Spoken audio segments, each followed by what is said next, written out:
Okay, so we're going to be dealing with pre-framing, guys. So pre-framing, let's turn into hello into tell me more. And basically what that means is we were just stating that the issue a lot of times is that when we're calling customers, they have their defense mechanism up where they're not receptive to hearing what it is that you're there to offer. Okay. So you're here to offer them something completely new, something that they're not aware of. They don't know you from Adam. Okay. And so now how do you get their attention and how do you get them to listen to you? Right? How do you get them to listen to you um, within 20 seconds? How do you get their attention? Okay. So that technique we talked about disarming, but that technique is called this is called pre-framing. So you have to realize that you're a stranger. And from a stranger, you want to become a trusted voice. So what happens is that now getting these customers to disarm themselves is the process of pre-framing within the first 20 to 40 seconds of this call. This is where you're disarming the prospect, you're building up a quick rapport, and you're setting the stage so they're open to hearing your proposition. Because at the end of the day, that's what you want. You want them to be able to hear your proposition without tuning you out. Who is this person? Why are they calling? I bet you this is a sales call. The answer is no. Don't call me. I'm not interested.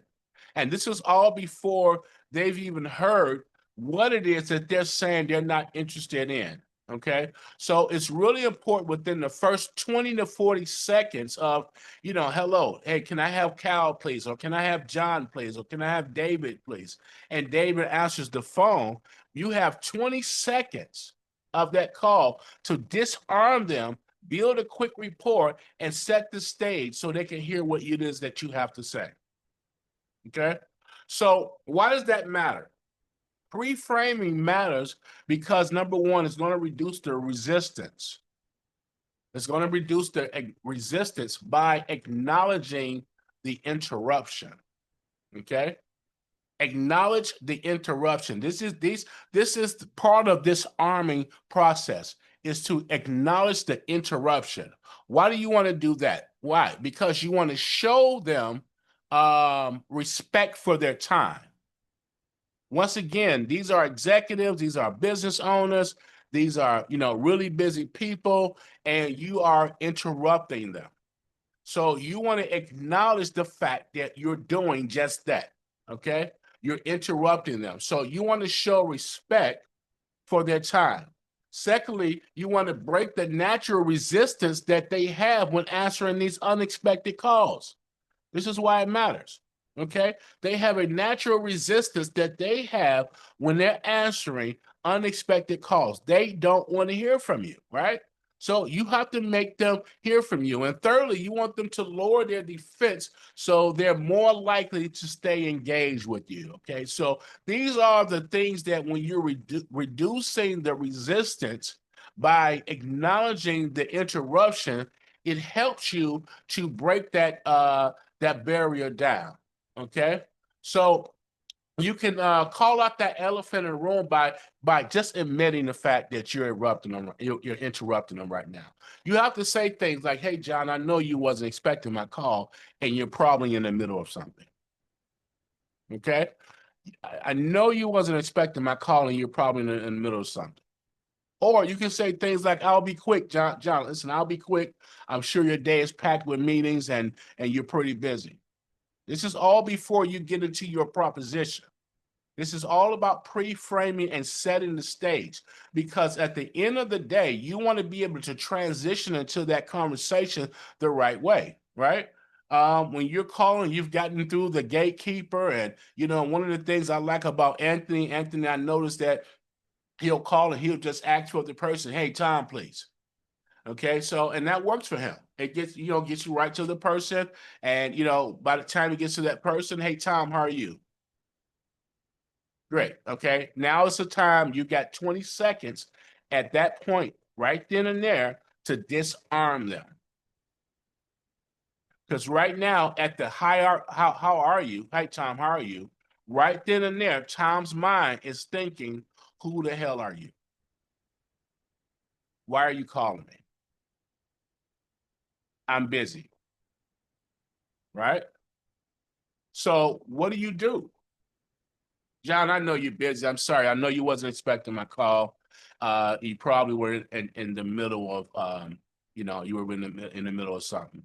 But I work with directors and HR directors like yourself and, in manufacturing, whatever it is, who's kind of juggling around retention issues at their company. And I talked to a couple of other HR directors that's experiencing some of the same things. So I was assigned to your company to give you a call because there's some FICA tax credits that you guys can utilize to help that retention issue if you're experiencing the same thing.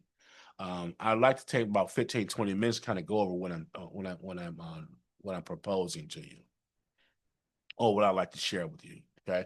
So things like that, just to break down that barrier. All right. You want to build instant credibility. All right. So you want to create a conversational tone, like exactly what I just did. Not a sales pitch. The last thing that you want to do is call these customers. Hey, Tom, how are you? Great. Listen, my name is Mo. I'm with G2 Global Network and I'm a compliance agent. And my company is helping me to give you a call because this and that. And then we've got a great promotion and all of that stuff. They've completely just tuned you out. Okay. But when you call and you're talking with Tom, hey, Tom, listen, I know you're busy. This is Mo. I'm over at G2 Global Network. Um, and I know you've got some, I know you're busy, whatever you want to say. I know you're busy, you want to show respect for their time. And I know you wasn't expecting my call.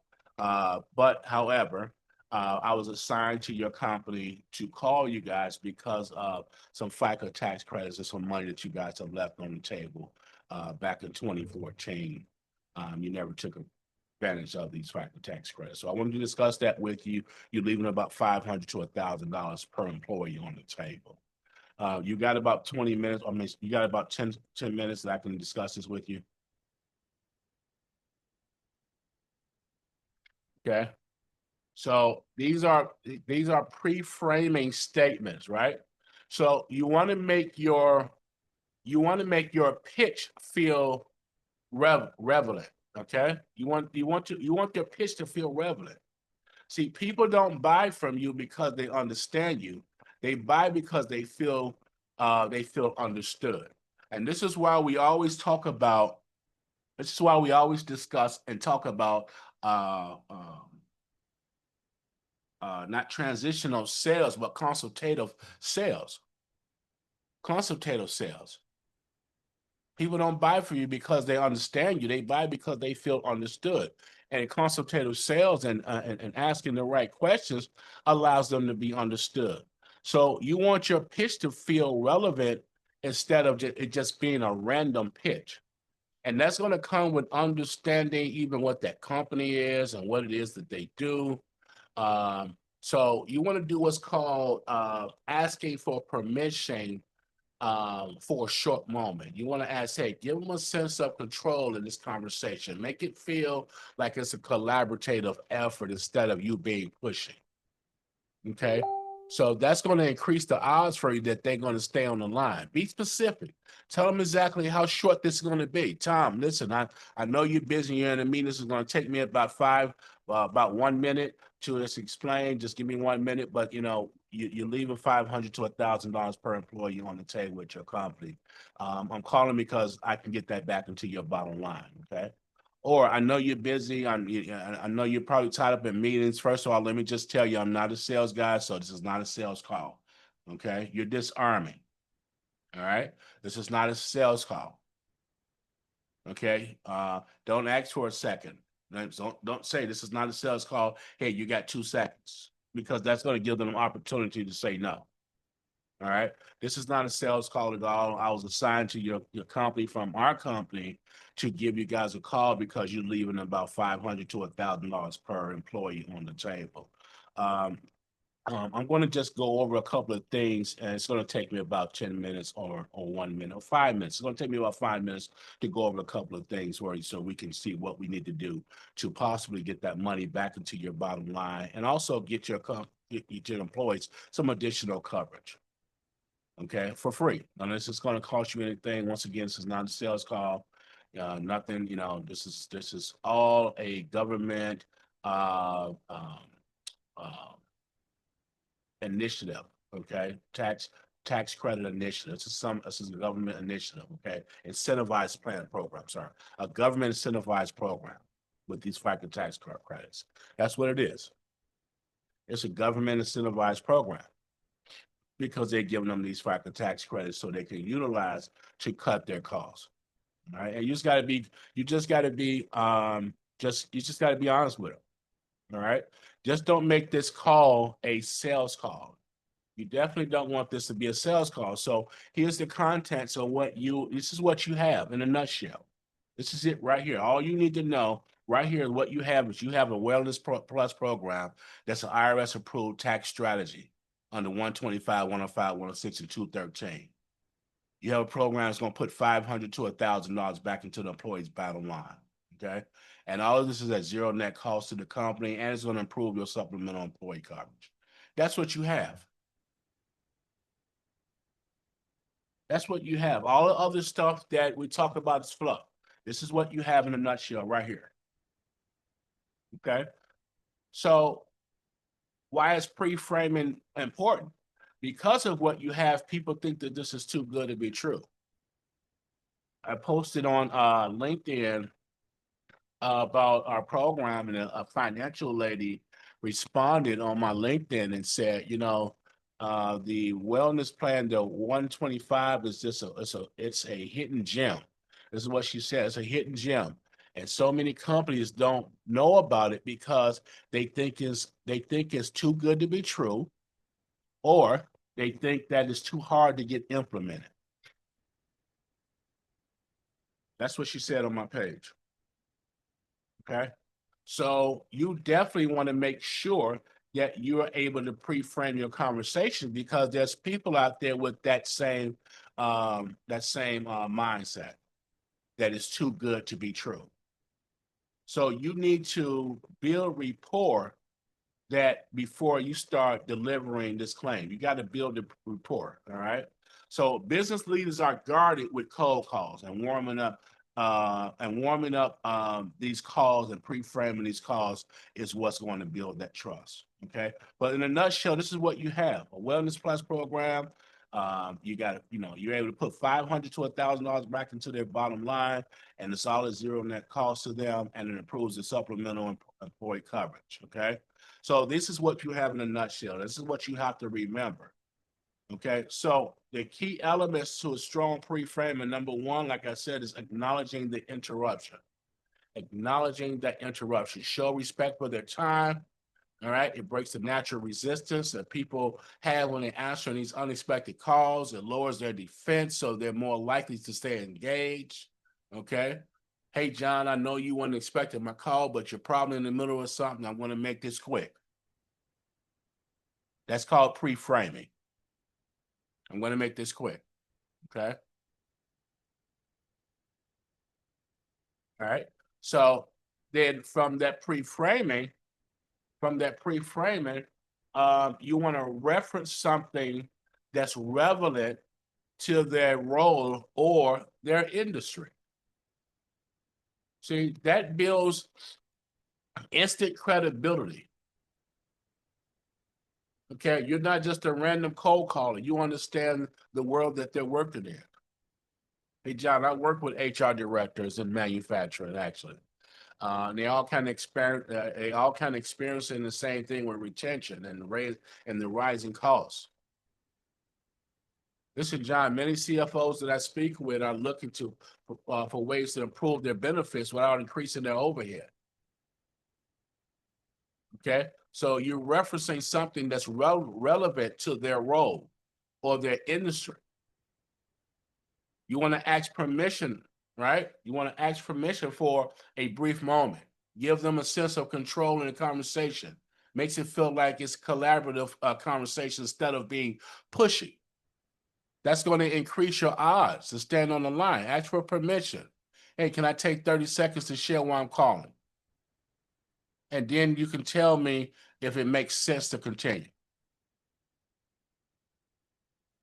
John, I know you're busy and you wasn't expecting my call, but would it be okay if I share a quick idea that other companies like yours are using? That's called pre-framing. So instead of you going right into the call, once you get past the gatekeeper and you're going right into your pitch, I've got a program that does this and this and this that you're going to get hung up on most of the time. But when you can go in there and let their guards down and talk in a conversational tone, you should be talking just like we're talking right now. You don't call your friends and start yelling like, hey, Jackie, what's up? How you doing? Hey, Kevin, what's up? How are you doing, Kevin? How's your day today? All right. That's not how you call your buddies. That's not how you call people that you know. All right. You want to hint at value without full details. Hint at the value without dumping all the full details. Give them a tease. Tom, this is this program that I have helps companies put cash back into the business while enhancing employee benefits.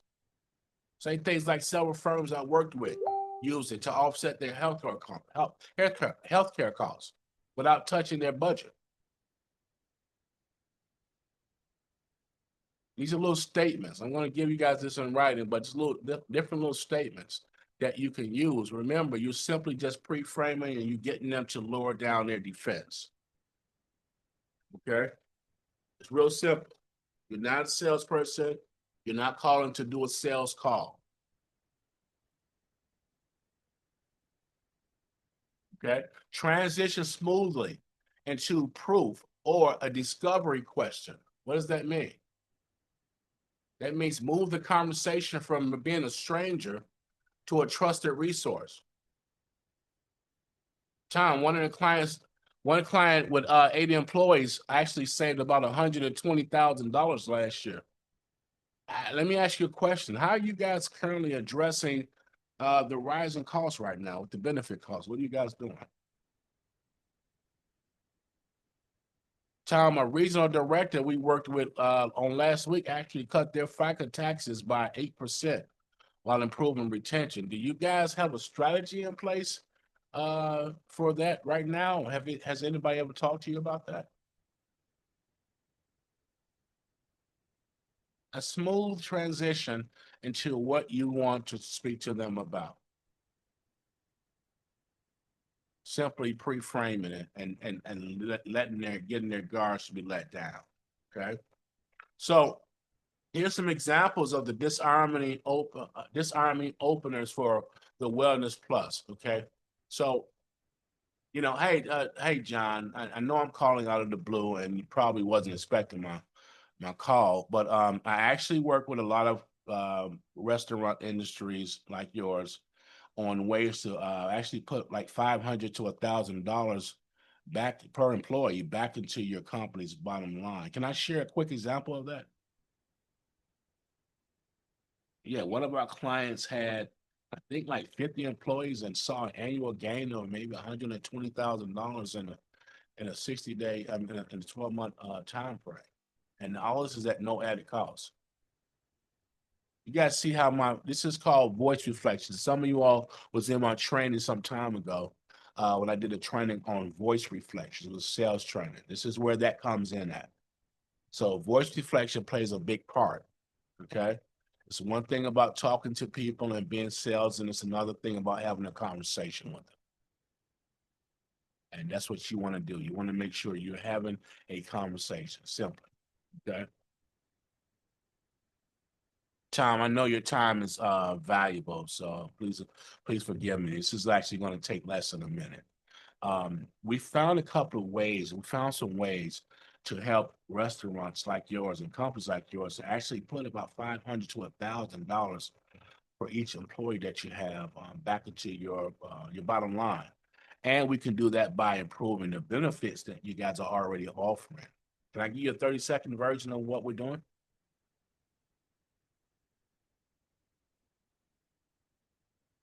See, that's just giving a natural flow and having a conversation without selling them. We're getting right to the point, telling them why you're calling, going right to the benefits, the 500 to 1,000 per employee, and the improved benefits, all within this 30 seconds that you're doing. It's just quick, fast, get in. That's it. Let's call it being busy and then curious. So here's another example: industry reference. You're using an industry reference. Hey, Tom, listen, I've been speaking with several restaurant executives lately, and a common challenge that I've noticed that's been happening is the rising benefit costs. We've been able to actually turn that around for a lot of these restaurants by putting $500 to $1,000 per employee back into their budget. Mind if I tell you how we're doing it?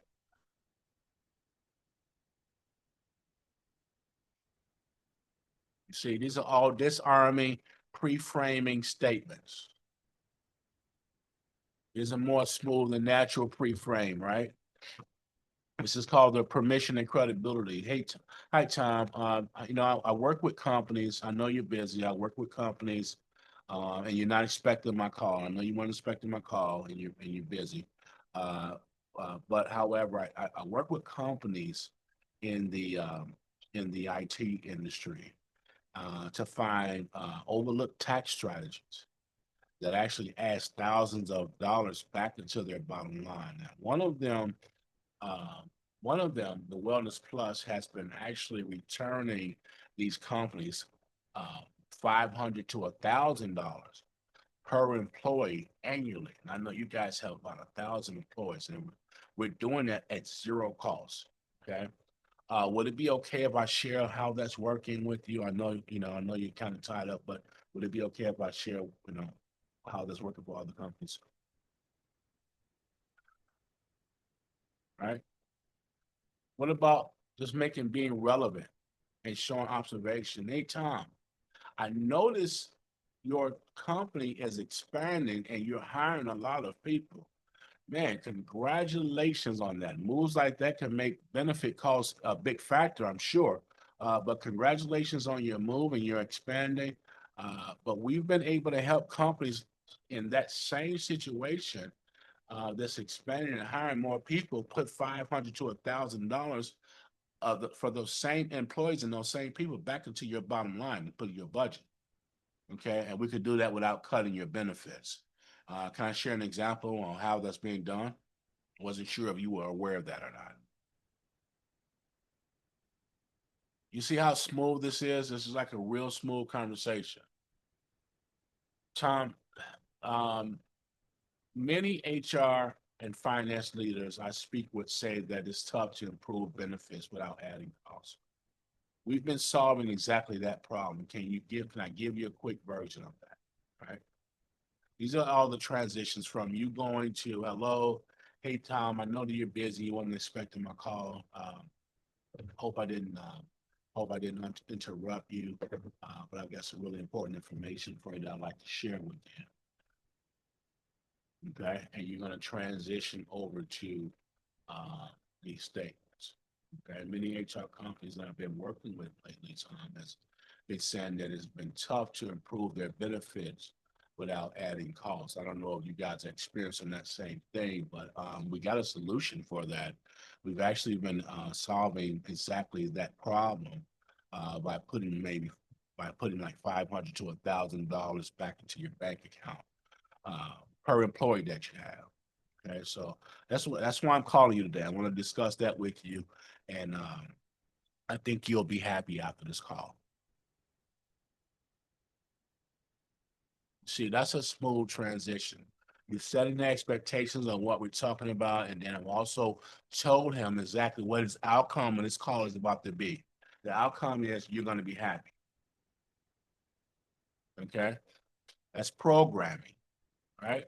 So transitions that keep that momentum. So after you're pre-framing, you want to make sure you glide right into your pitch. All right. Yes. So now, Tom, this reminds me of a client we worked with. It was something similar to your situation. Or We recently helped a company with 80 employees generate over 70K annually without spending more. So I get it. When was the last time you reviewed your benefits with a tax strategy in mind? Have you ever done that, Tom? See, these are questions, these are transition statements. So after you are uh acknowledge that you're interrupting them, okay? John, I know that you weren't expecting my call, and you're probably in the middle of something. But we're recently, my name is Moe. Tell them who you are. I'm Moe. I'm with G2 Global Network. I'm a compliance agent. My company is actually having me to reach out to you because you guys left some FICA tax credits on the table back in 2014 that you never took advantage of. We actually are helping companies generate more income and putting more income back into their bottom line by getting their FICA tax credits applied. When was the last time that you reviewed your benefits, Tom, with a tax strategy in mind? Have you ever looked at that?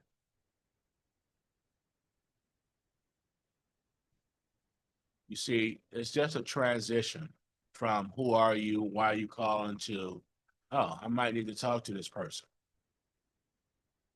And we talked about this before. Smile when you're on the call. Smile. Because when you smile, it changes your tone. I'm telling you, it works. When I first learned that a long time ago in sales, like years and years in my young days of sales, they used to tell us, smile over the phone. When you smile over the phone, they're going to smile over the phone too on the other end of the phone. And they don't know why they're smiling. It was the craziest thing. They also told us how to shake your head, yes and no, up and down, while you're on a call. They can't see your head, but the energy goes across that line. They start shaking their head up and down. Like right now, a lot of you all are shaking your head up and down because I'm doing it. Right? People are doing it right now. Like, yeah, do you understand? And yes, you're shaking your head up and down. Right? How many people actually just did that?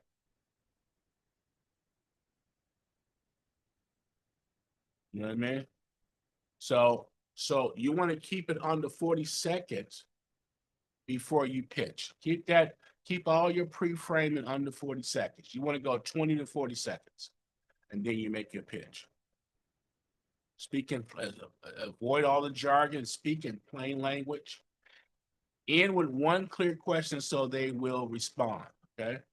One clear question that you have to end with so they will respond. An open-ended question, okay? Open-ended question is what you want to end the call with, okay? So be ready with 1 or 2 proof points of what has happened for other people and how it has been effective. We've had companies like yours in the restaurant industry that has put hundreds of thousands of dollars back into your bottom line. We've had one company that had, this many people. You have to use the case studies. When you start learning about some of the people that have done some of these deals, just use those case studies. Hey, there was a restaurant owner, there was an IT company, and this company did that. You want to let them know that other companies have done this program, but at the same time, this is a new program where only 2% of the companies know that it exists. So be ready to discuss that with these clients, okay? So common mistakes that you want to avoid. These are huge. Common mistakes that you want to avoid is sounding too scripted. Sounding too scripted. I'm listening to some of the calls, and even though I'm glad that you guys are getting the calls out, but some of these calls are sounding very scripted. Okay, I would hang up on you. And we don't want that. We want to make sure that we're the best of the best. So practice, practice, practice on not sounding scripted. And the way that you don't sound scripted is to learn your script. You have to memorize your script.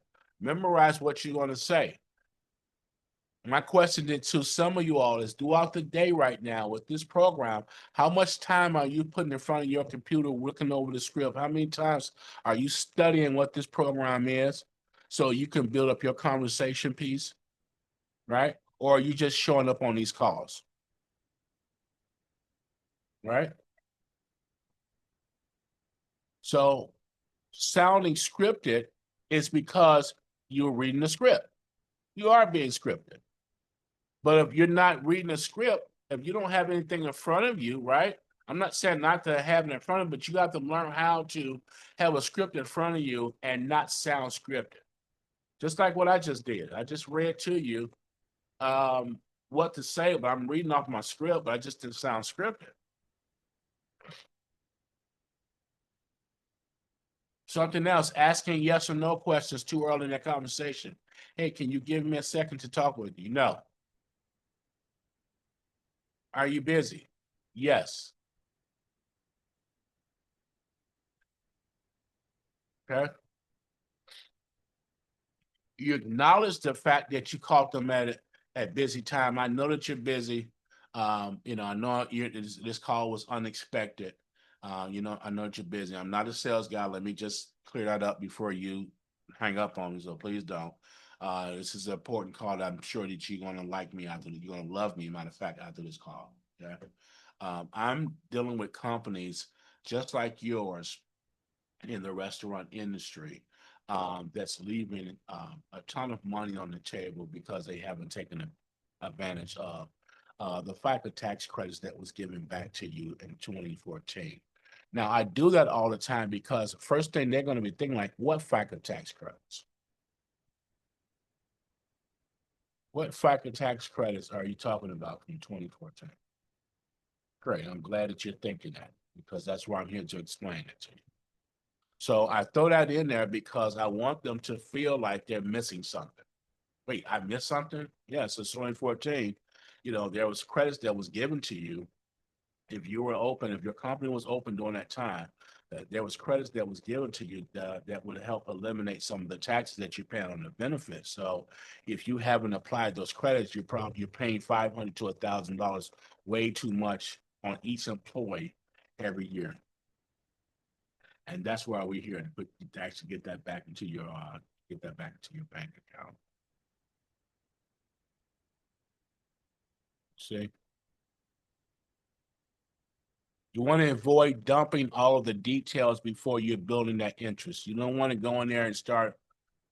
And hi, yeah, Tom, great. Thanks for taking my call. Listen, we have a program, it's a Wellness Plus program that's going to put $500 to $1,000 into your bottom line. It's going to give you some additional FICA tax. It's going to give you some additional supplemental coverage for your employees. It's going to help your retention about 20 to 8.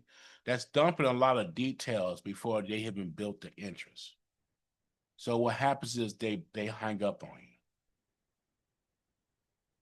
you, ignoring the fact that they're busy. If they tell you that they're busy, okay, you want to acknowledge that they're busy. Tom, okay, hey, I'm busy. What's going on? Tom, I know that I'm calling you unexpected, and I'd like to probably get on your calendar. Now, this is the time where you really got to get in and execute real quick because he's telling you he's busy and you need to get another call back.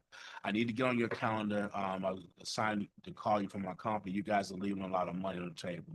You're overspending in your payroll taxes. So that's, my job is to actually call and actually help you get that straightened out.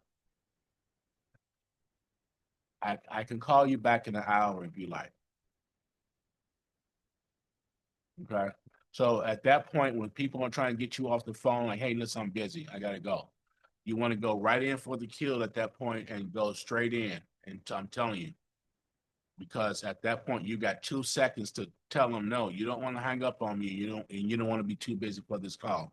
I know you're busy. Actually, I want to catch you at a time where you can listen to what I have to say because this is real important. You guys are leaving about $500 to $1,000 on the table that you're actually overspending right now. And we notice you haven't taken we notice you haven't taken advantage of your FICA tax credits that was given to you. Now he don't know that you don't what you don't see on the screen. You don't know that that you don't see any magical, you know, FICA tax credits that he should have. The worst thing he's going to tell you, well, no, what FICA tax credit? And that gives you the opportunity to go and explain what it is that you're talking about to see if he's ever actually taken advantage of it. Most likely, it's going to be no. So you can use that to say, you know, that we notice that you haven't taken advantage of it. Because guess what? It's 98% of companies that haven't. So the likelihood of you reaching someone that has is going to be unlikely. Okay. Leading with, do you have a minute? That's something you definitely don't want to do. Hey, Tom, listen, do you have a minute? No. That's way too easy to say no. So you want to take all of these things off of your plate. You want to stop sounding scripted. You want to stop asking yes or no questions. Those are closed-ended questions way too early in the conversation. Remember, we use closed-ended questions and open-ended questions to steer the ship, to guide the ship. When it's just like when you're driving a car, you have the accelerator and you have the brakes. You need to know when to brake, when to use the accelerator. The brake is the closed-ended question. The acceleration paddle is the open-ended question. So when you're driving, you need to know when to stop and act and open. Stop and open. Right? And that's how you guide the conversations. You ask them to open-ended question right before you open it. I mean, a closed-ended question right before you ask the open-ended question. Okay? You guys remember that training, hopefully. So the goal of opening is not to sell, it's the right to earn is to earn the right to continue the conversation. That's what you want. You want the right to continue the conversation, and you got 20 seconds to do it. 20 seconds.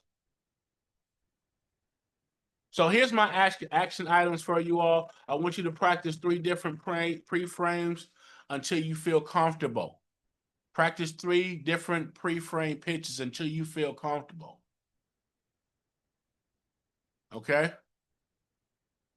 And then once you do that, I want you to pair that with a confident transitional statement to transition into the program. So practice 3 pre-framing statements until it just feels natural. Okay? Until it feels natural.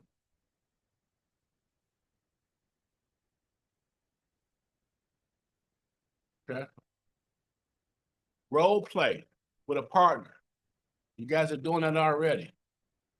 Role play with a partner. Role play with a partner as much as you can. All right? Role play with a partner as much as you can. I'm going to give you guys some pre-framing statements that you can practice on. Here's some here. I know I'm calling out of the blue, and you probably wasn't expecting me. Tom, I work with restaurant companies like yours on ways that we can improve benefits while adding $500 to $1,000 per employee to your bottom line. Can I share a quick example? See, one of our clients that we had in the restaurant business, ABC Restaurants, actually saw a gain of about $72,000 or $70,000 with no added cost to them. Tom, I know your time is valuable. I know it is. I'm not interrupting. I'm not a sales guy. You don't have to hang up on me. Let me just get this out the way. I'm a global compliance agent, okay? And I'm calling because my company is asking me to reach out to you because you're leaving about $500 to $1,000 per employee on the table. We want to get that back into your bank account and also include additional supplemental coverage for your employees at no cost. Can I give you like the 30-second version of what we're doing here?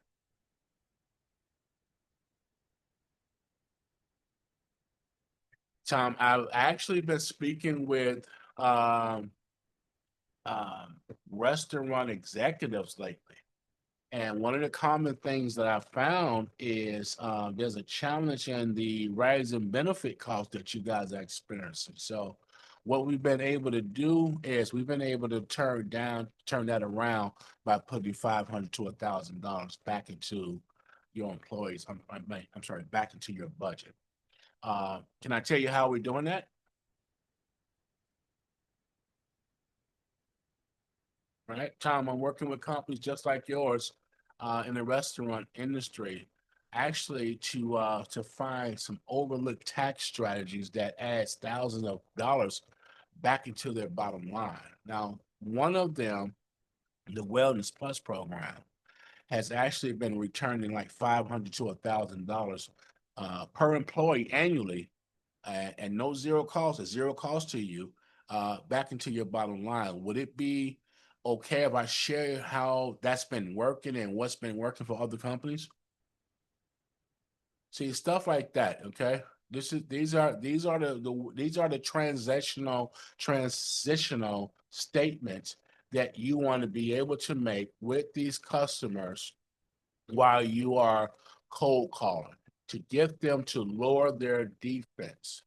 Okay, you want them to get to lower their defense by making them feel comfortable with who you are, It's real simple. Keep it natural. Stop sounding like a salesperson. You're not a salesperson. You got you got some information, you got some great information that these customers and these clients just don't know is available to them. So when you calling up your buddy and you got something to tell them, you're not calling them up in a salesy way because you got some good tea or some good juice or whatever you want to call it, right? You got something great that you want to tell them and share with them. Just share it. Just share it. Dave. Hey, Dave, I know you're busy, man. I didn't want to disturb you. I have to call you. My company's having me to give you a call. I'm not a salesperson, so let's just get that out of the way. I'm not doing any sales calls. I know you probably get a ton of those all day. The reason why I'm calling is this. See, everything I just said was all pre-framing. That's what pre-framing is. Okay? That's all pre-framing is. Master that part right there so you can transition into the actual conversation that you really want to have. This is softening the customer up. This is them doing this, lowering their guards. Because you just answered in the pre-framing what they're worried about. No, you're not okay, he's not a salesperson. I was thinking that. All right. This is an important call. I was thinking that this wasn't an important call. It's something important he's saying. And we get straight to the point, you're overspending. Your company's overspending right now. And you're overspending by almost $500 to $1,000 per employee. That's why I'm calling. That's the nature of this call. That's the gist of it. Okay. So can I tell you what we're doing to get that money back into your bottom line? And if he says I'm still busy, I understand that. Okay, great. You're still busy. Let's get you on the line on Thursday about 3:00. Are you available then? This is where that authoritative voice has to come out now, because you got to know when, to now, okay, well, listen, remember, I'm a compliance agent, I'm not a sales guy. We need to get this fixed. All right. Take on that mentality and the attitude. Take on the attitude that they don't have an option. They do have an option, and you know that. But your attitude should be, these people don't have an option. They need to. They're spending. Who's gonna keep throwing away money, right? And don't know they're throwing it away and want to continue to do it. But if you're not pre-framing properly, and you're not pre-framing the conversation and setting that conversation up to explain that to them, it's not going to get out like that. It's going to come across as a sales call initially, right in the beginning. Right in the beginning. And guess what's going to happen? Think about it. You do it. When people call you, trying to solicit you. The best calls when people try to solicit you got to be honest, y'all. It's when they call up, hey, Dave, what's up, man? Well, hey, Eric. Hey, Anthony. Hey, Anthony, what's up? Hey, Tony.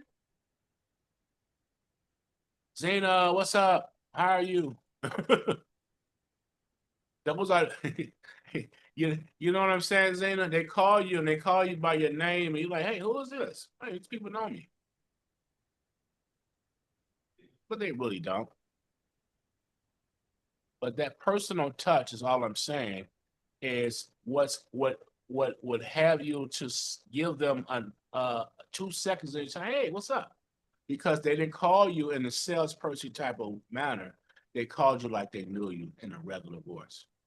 And that's what you all have to do when dealing with these clients. Pre-frame, soften the blow, and disarm the clients, and then go in for the kill with your purpose of the call. Okay. But pre-framing is key. Practice your pre-framing. Check your tone. The tone should be just like what you're hearing me. Talk just like that to this customers.